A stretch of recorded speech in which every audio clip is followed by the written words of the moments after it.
Өнөөдрийн хичээл бол хүний гадаад төрх болон зан чанарыг англиар тодорхойлох хэллэгүүд. Эхлээд нурууны өндөр болон биеийн галбирыг сурцгаая.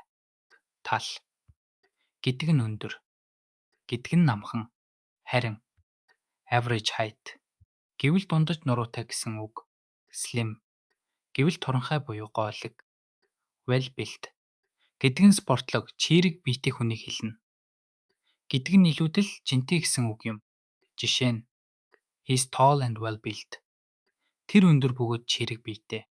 Үс болон нүдийг тодорхойлохдоо бид have эсвэл has гэдэг үгийг ашиглана.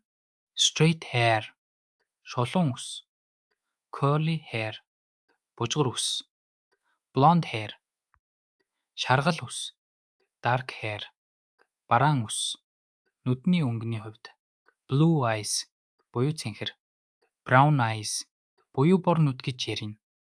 Халзан хүнийг англиар bald гэдэг. Жишээ өгүүлбэрийг анхаараарай. She has long, curly, blonde hair. Тэр урт бужгар шаргал үстэй. Ерөнхий гадаад төрхийг тодорхойлохдоо attractive эсвэл good looking гэдэг үгсийг ашиглаж болно. Энэ нь царайлаг, аятайхан гэсэн утгатай. Гэдэг үгийг ихэвчлэн эмэгтэй хүнд handsome гэдгийг эрэгтэй хүнд хэрэглэдэг. Насны хувьд young буюу залуу, elderly буюу өндөр настай, middle aged буюу 45-аас 60 насны буюуд дунд иргэм насны хүнийг хэлнэ.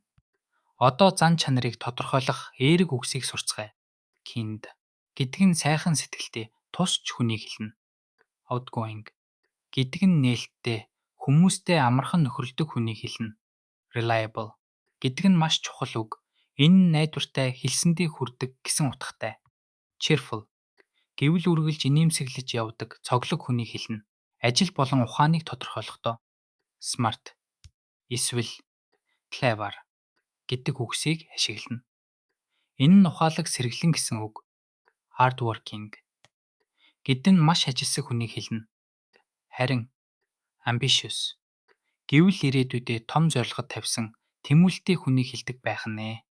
Зарим сөрөг зан чанарыг илэрхийлэх үгсийг бас мэдэж байх хэрэгтэй. Lazy залхуу, selfish аминчхан зөвхөн өөрийгөө боддог, stubborn зөрүүд, modi гэдэг нь сэтгэл санааны байдал нь амархан өөрчлөгддөг, олон ааштай хүнийг хэлнэ. Хүнийг тодорхойлохдоо хоёр төрлөөр хэлж болно. Нэгт би буюу амми сар үйллийн дараа шууд тэмдэг нэр ашиглана. He is tall and friendly. Тэр өндөр бөгөөд нөхөрсөг. Хоёрт have эсвэл has ашиглан биеийн хэсгийг хэлнэ. She has brown eyes. Тэр бор нүдтэй. Жишээ нь My best friend is smart and very reliable. Миний сайн найз ухаалаг бөгөөд маш найдвартай хүн. Өнөөдрийн хичээлээр бид хүний гадаад төрх болон зан чанарыг тодорхойлох үндсэн үг хэллэгүүдийг сурлаа. Эдгээр үгсийг ашиглан найз нөхөд гэр бүлийнхнээ англиар тодорхойлоод үзээрэй. Баяртай.